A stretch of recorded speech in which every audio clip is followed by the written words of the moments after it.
Twelfth class के इतिहास के चैप्टर में अभी आज के टॉपिक में हम पढ़ने जा रहे हैं महावीर स्वामी की जीवनी एवं उपदेशों पर प्रकाश डाले। याद रखेंगे, महाजनपद काल में दो प्रश्न ऐसे होते हैं जो हर साल ट्वेल्थ क्लास के एग्ज़ाम में पूछते हैं। एक है महावीर स्वामी की जीवनी एवं उपदेश और दूसरा है इसमें महात्मा बुद्ध की जीवनी एवं उपदेश। इस दोनों प्रश्नों को तैयार इसलिए करना है कि दो शिफ्ट में अगर एग्ज़ाम्स होते हैं तो एक शिफ्ट में महावीर स्वामी पूछता है तो दूसरे शिफ्ट में उसमें से गौतम बुद्ध के बारे में पूछेगा। तो इस तरीके से हम आज पढ़ने जा रहे हैं महावीर स्वामी की जीवनी एवं उनके उपदेश पर प्रकाश डाले हैं। ट्वेल्थ क्लास के लिए काफ़ी इम्पोर्टेंट और कंपटीशन के लिए भी काफ़ी इम्पोर्टेंट ये तो सब्जेक्टिव क्वेश्चंस से लिखेंगे हम कि महावीर स्वामी की जीवनी एवं उपदेशों पर प्रकाश डालेकर देता है। तो ऐसे महावीर स्वामी की जीवनी के बारे में इनका मैं पिछला वीडियो जो दिया उसमें पूरा डिटेल से दे रखा हूँ, लेकिन उतना डिटेल से हम एग्ज़ाम में नहीं लिखेंगे, वो प्रीलिम्स में हमें काम आएगा और इसमें हमें शॉर्टकट में लिखना होता है। तो लिखेंगे हम कि महावीर स्वामी का जन्म 540 ईस्वी पूर्व में कुंडग्राम में हुआ था। उनके पिता का नाम सिद्धार्थ तथा माता का नाम त्रिशला था। उनके पिता एक क्षत्रिय राजा थे तथा उनकी माँ त्रिशला चेटक की बहन थी जो लिच्छवी के राजा थे। इनके बचपन का नाम वर्धमान था। महावीर स्वामी के बाल्यावस्था से निकले जब बाल्यावस्था से निकले तब वह संन्यास जीवन धारण कर लिए। इसके ऊपर पढ़ेंगे कि महावीर स्वामी के बड़े भाई का नाम नंदीवर्धन था। इनके पिता ज्ञात्रिक कुल के सरदार भी थे। जब महावीर स्वामी बाल्यावस्था से निकले तब वह संन्यास जीवन धारण कर लिए तथा घर तथा परिवार का त्याग कर दिए। महावीर स्वामी की शादी यशोदा के साथ हुई थी तथा इनकी दो पुत्रियां थीं जिनका नाम अन्नोजा तथा प्रियदर्शनी था। इस तरीके से ये पहली बात पढ़ेंगे हम लोग महावीर स्वामी की जीवनी के बारे में। थोड़ा सा शॉर्टकट में मैंने बताया है यहाँ पर, तो इसे लिखेंगे हम। पैराग्राफ इसे चेंज करेंगे, एक बार और लिखेंगे कि महावीर अपने माता पिता की मृत्यु के बाद अपने बड़े भाई नंदीवर्धन से अनुमति लेकर अपना घर छोड़ दिए तथा संन्यास जीवन को धारण किए। 30 वर्ष की अवस्था में घर छोड़े थे। याद रखेंगे हम लोग कहते कि वह कैवल्य की प्राप्ति के लिए इधर उधर घूमते रहे, माने सच्चे ज्ञान की प्राप्ति के लिए, सत्य की खोज के लिए निकले। ये बहुत समय के बीतने के पश्चात लगभग 12 वर्षों के बाद महावीर स्वामी को जिम्भ्रिक गांव के समीप रिजुपालिका नदी के तट पर साल वृक्ष के नीचे संपूर्ण ज्ञान की प्राप्ति हुई। ज्ञान की प्राप्ति के बाद महावीर जीन कहलाए। जीन का मतलब होता है विजेता। अरहत कहलाए, पूज्य थे इसीलिए इनको अरहत कहा गया। और निर्ग्रंथ मतलब बंधनहीन कहलाए, मतलब इस संसारिक मोह माया के बंधन से मुक्त हो गए इसलिए इन्हें निर्ग्रंथ कहा गया। इस तरीके से महावीर स्वामी के नाम ही है, हमें याद रखेंगे यहाँ पर जिन, अरहत और निर्ग्रंथ, ये तीनों नाम याद रखेंगे हम लोग। याद रखेंगे 30 वर्ष की अवस्था में घर छोड़े थे, 12 वर्ष की तपस्या की है, 42 वर्ष की अवस्था में इनको सर्वोच्च ज्ञान की प्राप्ति हुई, जिसकी वजह से सर्वोच्च ज्ञान प्राप्ति के कारण इनको विजेता माने समस्त ज्ञानेंद्रियों पर विजय प्राप्त करने के कारण इनको जीन कहा गया, विजेता कहा गया। पूज्य थे इसलिए अरहत कहा गया और बंधनहीन थे माने संसारिक मोह माया का चक्र से ये मुक्त थे इसीलिए इनको निर्ग्रंथ भी कहा गया। फिर इसमें कहता है कि ज्ञान प्राप्ति के बाद महावीर जैन धर्म के 24वें तीर्थंकर हुए तथा यह जैन धर्म के अंतिम तीर्थंकर भी हुए। महावीर स्वामी अपना उपदेश प्राकृत अर्ध मगधी भाषा में दिए तथा इनके सभी अनुयायी ने ग्रंथ माने बंधनहीन कहलाए। महावीर के प्रथम अनुयायी उनके दामाद प्रियदर्शनी के पति जामिल बने।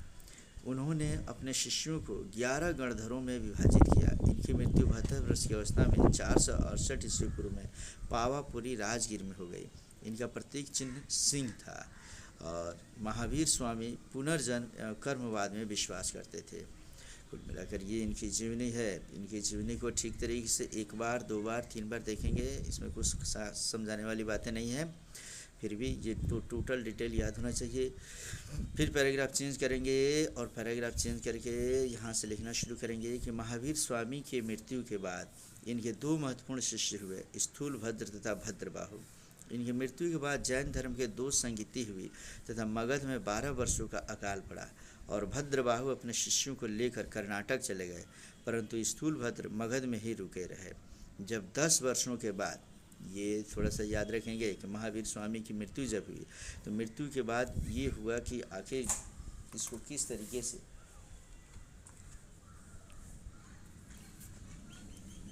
जैन धर्म को आगे बढ़ाया जाएगा, तो उनके दो शिष्य स्थूलभद्र तथा भद्रबाहु दोनों ने इसकी जिम्मेदारी ली और दोनों ही इसको आगे बढ़ाने के लिए प्रयास करना शुरू कर दिए।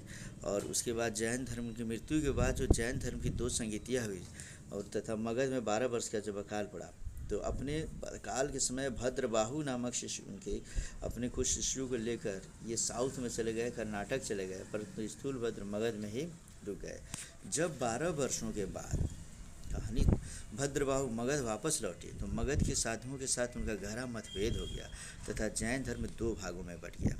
इसे समझने की कोशिश करेंगे। जैसे ही उनकी मृत्यु हुई, मृत्यु के बाद अकाल भी पड़ा, था अकाल पड़ने के बाद से जैन धर्म को रक्षित करने के लिए स्थूलभद्र और भद्रबाहु आपस में समझौता किए। स्थूलभद्र यहीं रह गए, परंतु भद्रबाहु अपने कुछ शिष्यों को लेकर साउथ इंडिया कर्नाटक गए। जब 12 वर्षों बाद आए तो दोनों में मतभेद हुआ कि किस तरीके से हम लोग आगे जिए। तो कुछ ऐसे उनके मतावलंबी थे, कुछ ऐसे लोग थे जिन्होंने कहा कि महावीर स्वामी जिस तरीके से पहले बोल रखे हैं, जैसे वे थे उसी तरीके से सेम का सेम चलेगा। कुछ व्यक्ति ऐसे थे जो कह रहे थे कि नहीं, समय बदल गया है, उनके समय की बात और है, अब समय और है, इसलिए उसमें थोड़ा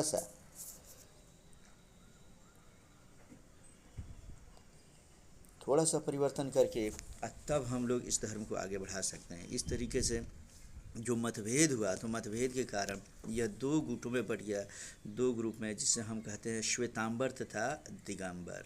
तो इस तरीके से ये देखेंगे श्वेतांबर और दिगंबर। तो श्वेतांबर कौन है, दिगंबर कौन है, इसे ठीक से समझें। कहता है कि जो जैनी समुदाय माने जैन धर्म के मानने वाले जो समुदाय स्थूलभद्र के नेतृत्व में मगध में रुक गए, वे सभी श्वेतांबर कहलाए। श्वेतांबर श्वेत वस्त्र धारण करते थे तथा ये कठोर तपस्या करते थे। ये ज्ञान प्राप्ति के बाद भोजन ग्रहण करते थे तथा इसमें स्त्रियों के लिए भी मोक्ष प्राप्ति के साधन थे। खूब बढ़िया समझेंगे इसको कि इन्होंने कहा कि समय और परिस्थिति के अनुसार हम लोग को थोड़ा सा परिवर्तन करना चाहिए। और जो जैन धर्म में महावीर स्वामी चूँकि वस्त्र धारण नहीं करते थे, लेकिन इन्होंने कहा कि हम श्वेत वस्त्र धारण कर सकते हैं, क्योंकि महावीर स्वामी का समय और था, अब समय और आ गया है, तो हम लोग थोड़ा सा श्वेत वस्त्र धारण करके अपने टांगों को ढक लेते हैं। और इस तरीके से ये कठोर तपस्या करते थे। बाकी सब ये बात मानते थे। स्त्रियों के लिए भी इन्होंने मोक्ष की प्राप्ति के साधन बताए। इन्हें कहा गया श्वेतांबर। लेकिन जो साउथ से आए थे अर्थात दिगंबर के बारे में अब हम जानेंगे थोड़ा सा, कि जो जैनी भद्रबाहु के नेतृत्व में कर्नाटक चले गए तथा 12 वर्षों के बाद पुनः मगध वापस लौटे, वे सभी दिगंबर कहलाए। दिगंबर प्रायः नंगे ही रहा करते थे तथा ये सभी जैन धर्म के कठोर नियम का पालन करते थे। इसमें स्त्रियों के लिए कोई स्थान नहीं था। ये लोग ज्ञान प्राप्ति के बाद कंद, मूल, फल आदि खाते थे। तो इसको दोनों को समझेंगे, श्वेतांबर तथा दिगंबर। श्वेतांबर ये बताता है कि थोड़ा सा उनमें परिवर्तन करते हुए महावीर स्वामी के जो इसमें से सिद्धांत है उसमें थोड़ा सा परिवर्तन हम कर सकते हैं। समय और परिस्थिति के अनुसार हम लोग श्वेत वस्त्र धारण कर सकते हैं, बाकी सब हम उनका नियम मानेंगे। भोजन पानी थोड़ा हम कर सकते हैं तपस्या ज्ञान प्राप्ति के बाद, और स्त्रियों को भी इसमें मोक्ष प्राप्ति का साधन मिलना चाहिए। लेकिन दिगंबर जो थे एकदम ये अटूट विश्वास रखते थे और इन्होंने साफ तौर पे कह दिया कि हमारे महावीर चूँकि वस्त्र नहीं धारण करते थे तो हम लोग भी वस्त्र धारण नहीं करेंगे। वे सबके सब नंगे रहा करते थे तथा सब जैन धर्म के कठोर नियम का पालन करते थे। उसमें स्त्रियों का कोई स्थान नहीं था और वे भोजन न करके सिर्फ कंद मूल फल आदि ही खाते थे। इस प्रकार 540 ईस्वी पूर्व से लेकर 468 ईस्वी पूर्व तक के काल को जैन धर्म का काल माना जाता है। इस धर्म के संस्थापक ऋषभदेव थे, परंतु इसके वास्तविक संस्थापक महावीर स्वामी को माना जाता है, जो जैन धर्म के 24वें तथा अंतिम तीर्थंकर हुए। तो ये अभी तक हम लोग पढ़ रहे थे महावीर स्वामी का परिचय। महावीर स्वामी कौन थे, उनके माता पिता कौन थे, ये समस्त चीज़ें हम पढ़ चुके हैं। किस तरीके से उन्होंने ज्ञान प्राप्ति के लिए घर छोड़ा, घर छोड़ने के बाद से ज्ञान प्राप्ति हुई, ज्ञान प्राप्ति के बाद उन्होंने जैन धर्म की वास्तविक स्थापना किया। वास्तविक स्थापना के बाद जब उनकी मृत्यु हुई तो दो ग्रुपों में बढ़ गया ये श्वेतांबर तथा दिगंबर। और इस तरीके से ये दोनों ग्रुप के बारे में हम जान लिए। अब हम पढ़ेंगे महावीर स्वामी के उपदेश। हेडिंग देंगे खूब बेहतरीन कि महावीर स्वामी के उपदेश। एक लाइन ऊपर एक लाइन छोड़ेंगे तब बीच में हेडिंग देंगे। फिर पढ़ते हैं कि 540 ईस्वी पूर्व से लेकर 468 ईस्वी पूर्व तक महावीर स्वामी का जीवन काल था। इनके जन्म के बाद जब ये अपनी बाल्यावस्था से प्रौढ़ावस्था में आए तब इनका विवाह यशोदा के साथ हो गया। लेकिन जैसे ही इनके माता पिता की मृत्यु हुई, वे अपने बड़े भाई नंदीवर्धन से अनुमति लेकर संन्यास जीवन को धारण कर लिए तथा 12 वर्षों की कठिन तपस्या के बाद महावीर स्वामी को ज्ञान की प्राप्ति हुई तथा ज्ञान प्राप्ति के बाद इन्होंने अपने उपदेश देना शुरू किए। इन्होंने अपने कई सारे उपदेश दिए। इनके सारे उपदेश प्राकृत भाषा अर्थात अर्धमगधी भाषा में थी। तो अब हम इस मुख्य तौर पे इस खंड में इनके उपदेश को ही हम पढ़ेंगे। तो क्या क्या उपदेश इन्होंने दिया इसको देखेंगे यहाँ पे कि जैन धर्म के संस्थापक तथा प्रथम तीर्थंकर ऋषभदेव थे तथा उनके 23वें तीर्थंकर अर्थात भगवान महावीर से पूर्व तीर्थंकर पार्श्वनाथ थे। पार्श्वनाथ ने कुल 4 उपदेश दिए थे, जिसे चतुर्याम संबर मत के नाम से भी हम जानते हैं, जिसमें हिंसा न करना, सदा सत्य बोलना, चोरी न करना तथा संपत्ति न रखना ये शामिल थे। आगे चलकर महावीर स्वामी ने इसमें एक और सिद्धांत जोड़ दिया। इसे महावीर का पंचशील सिद्धांत कहा जाता है, जो निम्नलिखित है। अर्थात इसे समझेंगे, इसमें आगे के टॉपिक को समझने के लिए इसमें बताया गया था कि इसमें कि अहिंसा इसका सबसे पहला मूल धर्म था, सत्य वचन, उसके बाद अस्तेय और अपरिग्रह, ये 4 सिद्धांत जो था पार्श्वनाथ 23वें तीर्थंकर ने दिया था, जिसे चतुर्याम संबर मत कहा जाता था। जैन धर्म के अंतिम तीर्थंकर मतलब 24वें तीर्थंकर जब महावीर स्वामी आए तो उन्होंने 5वां सिद्धांत दिया, और वह 5वां सिद्धांत उन्होंने दिया था ब्रह्मचर्य का। तो इस तरीके से ये 5 सिद्धांत इन्होंने जो जोड़ा, एक सिद्धांत और जोड़कर ये 4 सिद्धांत को इन्होंने 5 सिद्धांत कह दिया, तो इसे पंचशील सिद्धांत के नाम से जानते हैं। तो अब हम एक एक करके पढ़ेंगे उन्होंने क्या उपदेश दिया था। तो पहला उपदेश था अहिंसा, अर्थात जैन धर्म को मानने वाले सभी अनुयायियों के लिए अहिंसा को मानना अनिवार्य था। महावीर स्वामी का सबसे बड़ा सिद्धांत अहिंसा का है। उनके समस्त दर्शन, चरित्र तथा आचार विचार सभी अहिंसा के सिद्धांत पर है। इन्होंने बताया कि अहिंसा ही परम धर्म है, अहिंसा परम धर्म।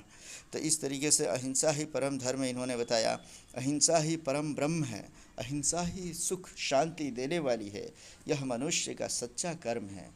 अर्थात अहिंसा को मनुष्य का सच्चा कर्म बताते हुए महावीर स्वामी ने उसको सर्वोपरि माना, और जो जैन धर्म के सिद्धांतों में सबसे ऊपरी स्थान पर उन्होंने रखा तो वह उन्होंने अहिंसा रखा। अहिंसावादी होने के नाते आज भी हम देखते हैं कि जो श्वेतांबर वस्त्र धारक हैं, श्वेतांबर वाले जब चलते हैं रास्ते पे तो मुंह तक पे वो हमेशा कवर लगा के रखते हैं, कपड़े से ढक के रखते हैं। पैरों में वे रुई बांधते हैं, मुंह में इसलिए वो कपड़े लगाते हैं कि कोई बाहर का कीटाणु आकर हमारे अंदर मर न जाए, किसी कीटाणु जीवाणु की मृत्यु न हो जाए, छोटे छोटे जीव जंतु की मृत्यु न हो जाए। पैरों में रुई इसलिए बांधते हैं कि कहीं ज़मीन पर पड़े तो कहीं चिट्टियाँ वगैरह भी न मर जाए।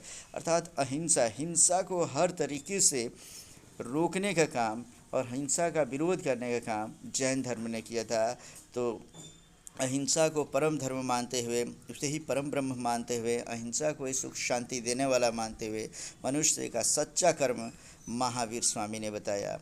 और इसके बाद सत्य वचन, उन्होंने कहा कि महावीर स्वामी ने बताया कि मनुष्य को हमेशा सत्य बोलना चाहिए। उनका कहना था कि सत्य बोलने वाले व्यक्ति को ही मोक्ष तथा मुक्ति की प्राप्ति होती है, जो जीवन का सबसे बड़ा लक्ष्य है। इस संसार में जीवन का सबसे बड़ा लक्ष्य मोक्ष की प्राप्ति के लिए इंसान को चाहिए कि वो सदा सत्य बोले, चाहे परिस्थिति कैसी भी क्यों न हो।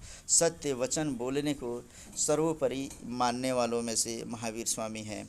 तीसरा उन्होंने जो उपदेश दिया वह था अस्तेय। भगवान महावीर के 5 सिद्धांतों में से एक महत्वपूर्ण सिद्धांत अस्तेय है, जिसमें महावीर ने बताया है कि व्यक्ति को कभी भी चोरी नहीं करना चाहिए। चोरी करना एक पाप तथा अपराध है, और कोई भी मनुष्य पापी तथा अपराधी बनकर मोक्ष की प्राप्ति नहीं कर सकता है। अर्थात चोरी न करना अस्तेय कहलाता है। अर्थात सत्य वचन बोलना, हिंसा नहीं करना, चोरी नहीं करना, ये इसके अभी तक के 3 सिद्धांत हो गए। चौथा सिद्धांत उनका था अपरिग्रह। अपरिग्रह का मतलब होता है धन संचय न करना, माने अपने पास धन को इकट्ठा न करना, संग्रह न करना। महावीर स्वामी ने यह स्पष्ट रूप से कहा कि यदि कोई व्यक्ति मोक्ष की प्राप्ति चाहता है तो वह सदा के लिए ईश्वर में मिल जाना चाहता है तो उसे अपने धन का संचय नहीं करना चाहिए। काफ़ी इम्पोर्टेंट, इस चीज़ को हम मुख्य तौर पे जानेंगे, क्योंकि जब तक हमारे पास धन रहता है हमारी लालच तथा इच्छाओं का लोप नहीं होता है तथा लालची व्यक्ति को कभी भी मुक्ति नहीं मिलती है। उनका कहना था कि जितना धन हम स्वयं के ऊपर खर्च करते हैं उससे हमारी इच्छाएं और प्रबल होती है, इसलिए धन का संचय न करें। अपरिग्रह को महत्वपूर्ण कारक बताते हुए उन्होंने अपने उपदेश में बताया कि अपरिग्रह मतलब धन का संचय न करना चाहिए। धन जब हम संचय करते हैं तो हमारे मन के अंदर इच्छाएं प्रबल होती है, लालच मन में आता है कि थोड़ा सा और बढ़ा लेते हैं और इस संसारिक मोह माया के चक्कर में हम पड़ जाते हैं। और जब तक हमारे अंदर किसी प्रकार की लालच रहेगी, जब तक हमारे अंदर किसी प्रकार की इच्छा रहेगी, मृत्यु के बाद हम कभी मोक्ष की प्राप्ति नहीं कर सकते हैं। इसलिए धन के संचय को ये बेकार बताते हुए इन्होंने अपरिग्रह सिद्धांत दिया, अर्थात धन का संचय न करें। अगला टॉपिक इन्होंने दिया, पांचवा उपदेश जो इन्होंने जोड़ा था वह था ब्रह्मचर्य। काफ़ी इंपॉर्टेंट, इसे समझेंगे हम लोग। महावीर के 5 सिद्धांतों में सबसे महत्वपूर्ण सिद्धांत ब्रह्मचर्य जीवन था। पार्श्वनाथ ने तो पहले ही 4 सिद्धांत दे चुके थे, परंतु महावीर ने उन 4 सिद्धांतों में नया सिद्धांत जोड़ा, वह ब्रह्मचर्य का सिद्धांत था। महावीर ने बताया कि यदि व्यक्ति जल्द ही मोक्ष चाहता है, जिंदगी में कोई बुरा कर्म नहीं करना चाहता है, तो उसे ब्रह्मचर्य जीवन को अपनाना चाहिए, क्योंकि ब्रह्मचर्य जीवन सदा सादगीपूर्ण होता है।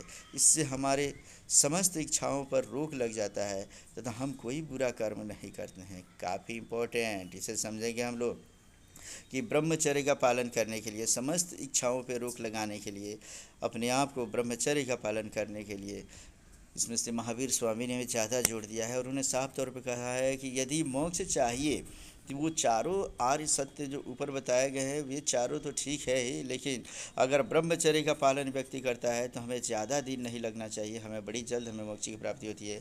क्योंकि ब्रह्मचर्य का पालन न करने वाले इस संसारिक मोह माया के चक्र में पड़ जाते हैं और एक दूसरे की चाहत में वे कई प्रकार की गलतियां करते हैं, कई प्रकार के झूठ बोलते हैं। अपने प्रेमी और प्रेमिका के लिए वो धन का संचय करना शुरू कर देते हैं, अपने सुख के साथ साथ दूसरे के सुख सुविधा का ख्याल रखना शुरू कर देते हैं। इससे पाप बढ़ता है और पाप से बचना है, मोक्ष प्राप्ति करना है तो उसके लिए ब्रह्मचर्य को पूर्ण करना होगा। तो इस तरीके से ब्रह्मचर्य से तात्पर्य यह है कि हमें शादी नहीं करनी चाहिए, अर्थात गृहस्थ जीवन से दूर रहना चाहिए तथा अपना संबंध किसी के साथ नहीं स्थापित करना चाहिए। इस प्रकार भगवान महावीर ने अपने ये सारे उपदेश दिए जो जैन धर्म मानने वाले सभी साधु, श्रावक, श्राविका, अनुयायी माने श्रमण, श्रमणी, इस तरीके से अनुयायी आदि सभी के लिए मानना तथा उसका पालन करना अनिवार्य था। कुल मिलाकर जैन धर्म के टोटल उपदेश क्या है, ये समस्त चीज़ें हम पढ़ लिए। जैन धर्म क्या है, जैन धर्म के संस्थापक कौन हैं। शुरू में ऋषभ देव इसके संस्थापक थे, लेकिन वास्तविक संस्थापक महावीर स्वामी को माना जाता है। ये सब हम पढ़ चुके हैं। महावीर स्वामी जन्म के बाद 30वें वर्ष की अवस्था में अपने भाई को किस प्रकार गद्दी देकर और ये खुद सत्य की खोज में बाहर निकल जाते हैं। अब बाहर निकलने के बाद 12 वर्ष की कठिन तपस्या जब करते हैं तो उसी तपस्या के दौरान इनको लगता है कि हमारे शरीर के अंदर आत्मा जो है सिर्फ वही सत्य है, बाकी सब तो असत्य है। तो सत्य को असत्य जब पहले से ढक रखा है तो फिर असत्य को ढकने की ज़रूरत क्या है, यह सोचकर वे अपने वस्त्र का त्याग भी कर देते हैं और वह अंततः 12 वर्षों की कठोर तपस्या के बाद ज्ञान की प्राप्ति करते हैं। ज्ञान प्राप्ति करने के बाद से जैन धर्म की वास्तविक स्थापना करते हैं। और जैन धर्म के 23वें तीर्थंकर जो पार्श्वनाथ थे, उनके 4 जो सिद्धांत थे उस सिद्धांतों में एक अपना सिद्धांत या अलग जोड़ते हैं। 4 सिद्धांत जो उनका है वो चारों सिद्धांत हम याद रखेंगे कि पहला है अहिंसा, दूसरा है सत्य वचन, तीसरा है अस्तेय, चौथा है अपरिग्रह और 5वां है इसमें से ब्रह्मचर्य। इस तरीके से पांचों के बारे में थोड़ा थोड़ा लिख देते हैं। तो ये क्वेश्चन हमारा समाप्त होता है। महावीर स्वामी की समाप्ति के बाद अब हम अगला टॉपिक भगवान महात्मा बुद्ध को पढ़ेंगे, महात्मा बुद्ध की जीवनी तथा उपदेश, और इसी के साथ ये चैप्टर समाप्त हो जाएगा। तब तक इसको लिखो, पढ़ो, समझो और कोई दिक्कत होता है तो पूछो बच्चों। और यदि तुम्हें लगता है कि यह प्रश्न परीक्षा के दृष्टिकोण से इम्पोर्टेंट है, ठीक से समझ में आ गया है, तो इसे लाइक शेयर करना ना भूलें। ओके।